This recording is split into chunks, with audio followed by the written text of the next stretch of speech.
ସେ ସିନ୍ ଟି ଏକ ଚମତ୍କାର ଦୃଶ୍ୟ ଆଜ୍ଞା ରହିଛି।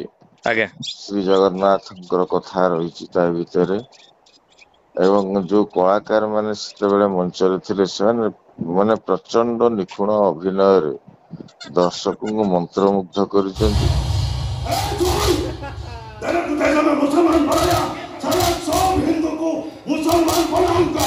କିନ୍ତୁ ବାମ ପଟରୁ ବର୍ତ୍ତମାନ ଅଡ଼ିଏନ୍ସ ଉଠିକି ଆସିବେ ତ ଆପଣମାନେ ଦେଖିପାରିବେ।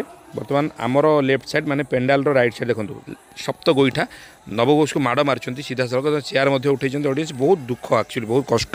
ନମସ୍କାର ଦର୍ଶକ ବନ୍ଧୁ, ଜୟ ଜଗନ୍ନାଥ। ମୁଁ ଆପଣଙ୍କର ଉପସ୍ଥାପକ କ୍ରିଷ୍ଣା କୁମାର ସ୍ୱାଗତ କରିଛି ଏକ ନୂଆ ଭିଡ଼ିଓରେ। ତ ନାଟକ ଦେଖୁଛନ୍ତି ସ୍ୱାମୀ ପାଇଁ ପଛେ ନର୍କକୁ ଯିବି ଯାତ୍ରା ସ୍ୱର୍ଣ୍ଣମହଲ ଅନୁଷ୍ଠାନର ନାଟକ 2024-25 ଏହି ସିଜନର ନାଟକର ନାଟ୍ୟକାର ହେଉଛନ୍ତି ଗଣେଶ ରାଉତ ଏବଂ ନିର୍ଦ୍ଦେଶକ ହେଉଛନ୍ତି ଆଜିର ଟ୍ରେଣ୍ଡ ଗୁରୁପ୍ରସାଦ ମିଶ୍ର ଗୁରୁ ସାର୍। ତ ଫ୍ରେଣ୍ଡସ୍ ଆସନ୍ତୁ ଆମେ ଦେଖିବା ନାଟକରେ କେମିତି ଥିଲା ଦୃଶ୍ୟ ଆଉ କାହିଁକି ମାଡ଼ ଖାଇଲେ ଦର୍ଶକଙ୍କ ହାତରୁ କଳାକାର ଆଉ କଳାକାର ଆଘାତ ହେଲା ପରେ କଳାକାରଙ୍କ ପ୍ରତିକ୍ରିୟା କ'ଣ ଆଉ ଏଥିରେ ନିର୍ଦ୍ଦେଶକଙ୍କ ଅବଦାନ କେତେ ଥିଲା ଆଉ କ'ଣ ପାଇଁ ଆକ୍ଚୁଆଲି ଆକ୍ରମଣର ଶିକାର ହେଲେ। ତ ଦର୍ଶକ ଉତ୍ତ୍ୟକ୍ତ ହେବା ପଛରେ ବି ଅନେକ ସାରା କାରଣ ମଧ୍ୟ ରହିଛି। ନାଟକରେ ଆକ୍ଚୁଆଲି କିଛି ଭୁଲ ଭଟକା ଅଛି କି, ତ ଏଇ ନାଟକକୁ ନେଇ କାହିଁକି ବଢ଼ୁଛି ବିବାଦ, ଏମିତି ଅନେକ ସାରା ପ୍ରଶ୍ନ। ଆମେ ସିଧାସଳଖ କଥା ହେବା ଏଇ ନାଟକର ନିର୍ଦ୍ଦେଶକ ଗୁରୁପ୍ରସାଦ ମିଶ୍ର ଗୁରୁ ସାର୍ଙ୍କୁ। ଠିକ୍ ଅଛି ସାର୍, ନମସ୍କାର। ନମସ୍କାର ସାର୍ ମୁଁ କ୍ରିଷ୍ଣା କହୁଥିଲି, ଆଙ୍କର କୋଣାର୍କ। କୃଷ୍ଣା, କେମିତି ଅଛ? ସାର୍ ଭଲ ଅଛି ସାର୍। ଗତକାଲିର ନ୍ୟୁଜ୍ ଶୁଣିଛନ୍ତି କି ନାଇଁ ଆପଣଙ୍କର ନାଟକ ଆମର ସ୍ୱାମୀ ପାଇଁ ପଛେ ନର୍କକୁ ଯିବି ଏ ଯୋଉ ପ୍ଲେ ହେଇଥିଲା ସୋସିଆଲ ମିଡିଆ ସବୁ ମିଡିଆରେ ଅଲରେଡି ବାଜି ସାରିଲାଣି କ'ଣ ହଁ, ହେଇଛି ମ୍ୟାଟର? ମୁଁ ଆଜି ଦେଖିଛି ସୋସିଆଲ ମିଡିଆରେ। ଆଜ୍ଞା ସେ ଦର୍ଶକ ଜଣେ ଆଘାତ କରିଛନ୍ତି ଆମର ସେ ଦୃଶ୍ୟର ଯିଏ ଖଳନାୟକ ଥିଲେ ନବ ଘୋଷକୁ। ସୁବାସ ବି ଆଘାତ ହେଇଛି, ଆମର ପିଙ୍କି ବି ଭୟଭୀତ ହେଇଛି, ଦେଖିଛି।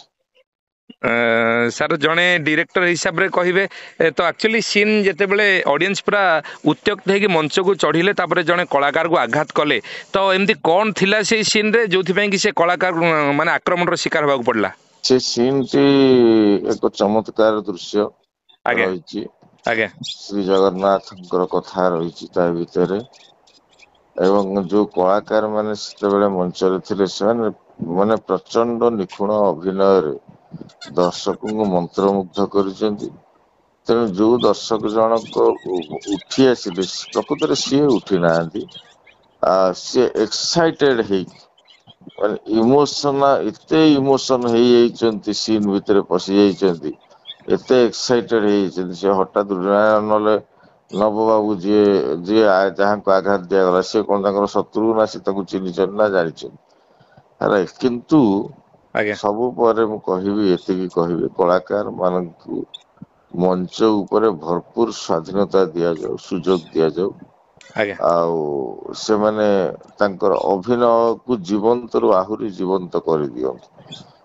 ସାର୍ ଏଇ ସିଚୁଏସନ ପରେ ଆପଣ ଫିଲ୍ କରୁଛନ୍ତି କି କଳାକାରଟି ଭବିଷ୍ୟତରେ ଭୟ କରିବ ଏମିତି ସିଚୁଏସନରେ, ମାନେ ବାସ୍ତବ ଅଭିନୟ କରିବା ପାଇଁ ଭୟ କରିବ, ଡରିଯିବ ଯେ କାଳେ ଅଡିଏନ୍ସ ମାନେ ମୋତେ ଆଟାକ୍ କରିବେ ବୋଲି ମୁଁ ଏମିତି ଅଭିନୟ କରିବି ନ କରିବି, ଏମିତି ସସ୍ପେନ୍ସ କନଫ୍ୟୁଜ ଭିତରେ ରହିବ ବୋଲି ନା, ଆପଣ ଫିଲ୍ ସିଏ କରୁଛନ୍ତି? ଇଏ ହଉଛନ୍ତି ଆଜ୍ଞା ଯାତ୍ରା କଳାକାର ହୁଁ ଆଉ ଏମାନେ ନିଖୁଣ ଅଭିନୟରେ ମାହିର, ହେଲା କି? ଆଉ ଇଏ କେବେ ଡରିବେ ନାହିଁ, ବରଂ ଆଙ୍କୁ ଆହୁରି ଉତ୍ସାହିତ, ହଁ ଗୋଟେ ପ୍ରକାର କିଛି ସମୟ ପାଇଁ ଭୟ ଲାଗିଥାଇପାରେ।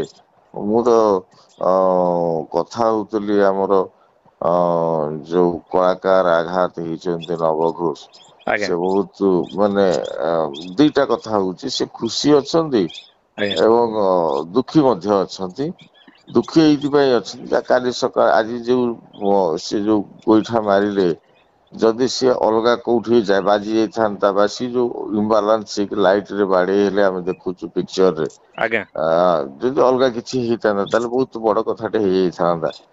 ଆଜ୍ଞା ସେମିତି କେହି କରନ୍ତୁ ନାହିଁ, କଳାକାରଙ୍କୁ ସ୍ଵାଧୀନତା ଦିଅନ୍ତୁ, କଳାକାରଙ୍କର ଅଭିନୟକୁ ଆପଣ ମାନେ ଉପଭୋଗ କରନ୍ତୁ, ଭୁଲ ହେଲେ ଗାଳି ଦିଅନ୍ତୁ, ତାଳି ଆଜ୍ଞା ଦିଅନ୍ତୁ, ଆଜ୍ଞା। କିନ୍ତୁ ଏମିତି ମଞ୍ଚ ଉପରକୁ ଉଠି ଯାଇ ବାଡିଆ ପିଟା କରିବାଟା ମୋ ମତରେ କାହିଁ ଏଟା ଠିକ ହେଲା ନାହିଁ। ସାର୍ ଅନୁଷ୍ଠାନର ନାୟକ ସୁଭାଷ ଭାଇଙ୍କ ସହିତ ଆମେ କଥା ହଉଥିଲୁ, ତ ସେ କହୁଥିଲେ ଲଭ୍ ଜିହାଦକୁ ନେଇକି ଆମର ସମ୍ପ୍ରଦାୟକୁ ନେଇକି ଏସବୁ ଘଟଣା ଘଟିଛି, କାରଣ ଏଇ କିଛି ଦିନ ତଳେ ଯେଉଁ ଆମର ବାଂଲାଦେଶରେ ଯେଉଁ ଘଟିଥିଲା ସେଇ ଜିନିଷର ମାନେ ଇସ୍ୟୁ ହେଇଛି, ରିସେଣ୍ଟ ଯାଇଛି ନା, ତ ସେ କ୍ଲାଇମ୍ୟାକ୍ସ ପାଇଁ ଅଡିଏନ୍ସ ମାନେ ପୁରା ଏକଦମ ଉତ୍ତ୍ୟକ୍ତ ହେଇଯାଉଛନ୍ତି। ତ କ'ଣ କହିବା ପାଇଁ ଚାହିଁବେ ଆମର ସମ୍ପ୍ରଦାୟକୁ ନା ନେଇକି? ନା ନା ସେ କଥା କିଛି ନାହିଁ। ଆଜ୍ଞା ଆଉ ଲଭ୍ ଜେହାଦ କଥା ଅଛି ତା ଭିତରେ, ଲଭ୍ ଜେହାଦ ବାଂଲାଦେଶ ସହିତ କଣ ସମ୍ପର୍କ ଅଛି? କିଛି ସମ୍ପର୍କ ନାହିଁ।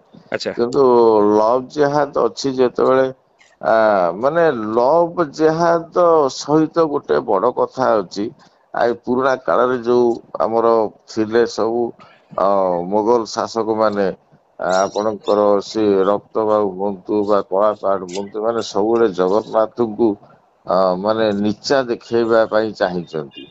ଆଜ୍ଞା ଅତୀତରେ ଆମେ ଦେଖିଛେ, ଇତିହାସରେ ଅଛି ସେ କଥା। ଆଜ୍ଞା ଆଜ୍ଞା କିନ୍ତୁ ମୋ ଜଗନ୍ନାଥ ସବୁଠୁ ଉପରେ, ସବୁଠୁ ଉଚ୍ଚରେ।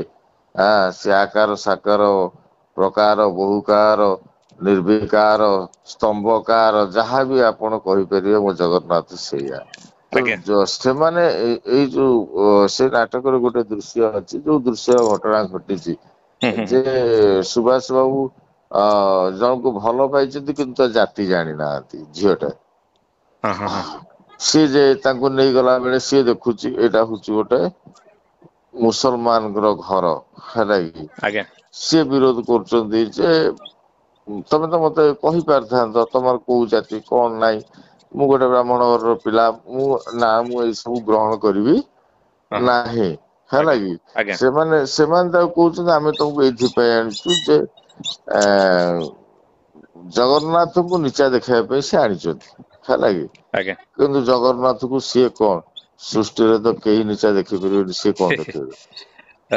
ତ ନାଟକ ଏମିତି ଅଛି। ଯେତେବେଳେ ୱାଇଣ୍ଡ ଅପ୍ ହୁଏ, ତା ପୂର୍ବରୁ ସମସ୍ତେ ନିଜ କର୍ମଫଳ ପାଆନ୍ତି, ରିଅଲାଇଜ୍ କରନ୍ତି ନା? ହଁ ନିଶ୍ଚିତ, ଯାହା ସମସ୍ତେ ହଉ ପାଇଛନ୍ତି। ଏଇ ନାଟକ ମାଧ୍ୟମରେ ମୋ ଜଗନ୍ନାଥ ସର୍ବୋଚ୍ଚ ହେଇ ଅଛି, ରହିଛି। ଆଉ ଯାହା ହଉ ଆପଣଙ୍କ ଭାବନାରୁ ଅତି ସୁନ୍ଦର ନାଟକଟି ଝରିଛି ଦର୍ଶକ ବନ୍ଧୁ ମାନଙ୍କ ପାଇଁ। ନାଇଁ ସ୍ଵାମୀ ପାଇଁ ପଛେ ନର୍କକୁ ଯିବି। ଏଥିରେ ଦିଟା ଜିନିଷ, ତିନିଟା ଜିନିଷ ଆମେ ଦେଖେଇଛୁ। ମୋ ନାଟ୍ୟକାର ଯିଏ ଗଣେଶ ରାଉତ, ଯାହାଙ୍କୁ ମାନେ ଦାରୁଣ ନାଟ୍ୟକାର ବୋଲି କୁହାଯାଏ। ଆଜ୍ଞା ଆଜ୍ଞା, ଗଣେଶ ସାର୍ ଗଣେଶ ସାର୍ ଆପଣଙ୍କର ଗଣେଶ ସୁପର ଯୋଡି। ହଁ ଅନେକ ସାରା ନାଟକ କୋଣାର୍କକୁ ଭେଟି ଦେଇଛନ୍ତି, ମଣିଷ ଦେଖିଲେ ଡର ଲାଗୁଛି। ଦୈତାରୀ ପଣ୍ଡା ବାହା ଦଇତାରି ପଣ୍ଡା ହଉଛି। ବାହା ହଉଛି। ବାଘାରେ ତୋ ନାଁରେ ମୋ ନାଁକୁ ଦେଇଛି ଯୋଡି, କାହାଣୀ କାଞ୍ଚି ଆଖିରୁଛି, ଅନେକ ଆଜ୍ଞା ନାଟକ ହେଇଛି ଆମର। ଯାହା ଗଣେଶ ସାରଙ୍କୁ ଏଇ ସୁନ୍ଦର ନାଟକ ପାଇଁ ମୋ ତରଫରୁ ସାଧୁବାଦ ଜଣେଇବି। ଆଉ ତାଙ୍କୁ ପ୍ରଣାମ ମଧ୍ୟ ଟିକେ ଯଦି ଆପଣ ପାରିବେ, ନିଶ୍ଚିତ ଛୋଟିଆ ନିଶ୍ଚିତ କଳାକାର କ୍ରିଷ୍ଣା କୁମାର ତରଫରୁ ତାଙ୍କୁ ପ୍ରଣାମ ଜଣେଇଦେବେ ସାର୍। ନିଶ୍ଚିତ ନିଶ୍ଚିତ। ଏଇ ଯୋଉ ନାଟକରେ ଆମେ ତିନିଟା, ମୁଁ ତମକୁ କହୁଥିଲି, ମୁଁ ସେ ତିନିଟା ଜିନିଷ ଟିକେ ଆପଣଙ୍କୁ କହିଦିଏ। ଆଜ୍ଞା ଗୋଟେ ହଉଛି ନିଜ ଜାତି ଗୋତ୍ର, ନିଜ ସମ୍ମାନ, ନିଜ ସଂସ୍କାରକୁ ଅନ୍ୟ ହାତରେ ବିକ୍ରି କରିଦିଅ ନା, ପ୍ରଥମ କଥା। ଆଜ୍ଞା ତିନିଟା ମେସେଜ ଅଛି। ହଁ ହଁ ହଁ ଦ୍ଵିତୀୟ କଥା, ଜଗନ୍ନାଥ କେବଳ ଏକ କାଠର ଦାରୁ ନୁହଁ ବା ଗୋଟେ ଦାରୁ ମୂରତ ନୁହଁ। ଜଗନ୍ନାଥ ଏକ ସଂସ୍କାର, ଜଗନ୍ନାଥ ଏକ ସଂସ୍କୃତି, ଜଗନ୍ନାଥ ଏକ ପରମ୍ପରା, ଜଗନ୍ନାଥ ଏକ ବଞ୍ଚିବାର ଧାରା ଓଡିଆ ମାନଙ୍କର। ଏବଂ ଏ ସଂସ୍କାର ସଂସ୍କୃତିକୁ ଅନ୍ତତଃ ଆମେ ସନାତନୀ ମାନେ ନଷ୍ଟ କରିବା ନାହିଁ।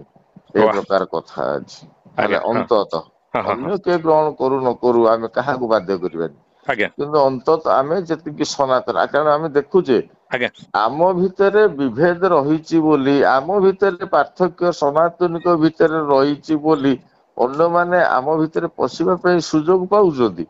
ହଁ ହଁ ଆମେ ଯଦି ଏକଜୁଟ ହେଇଯିବା ନା, ଆମେ ବିଶ୍ଵର ମହାଗୁରୁ ହବା।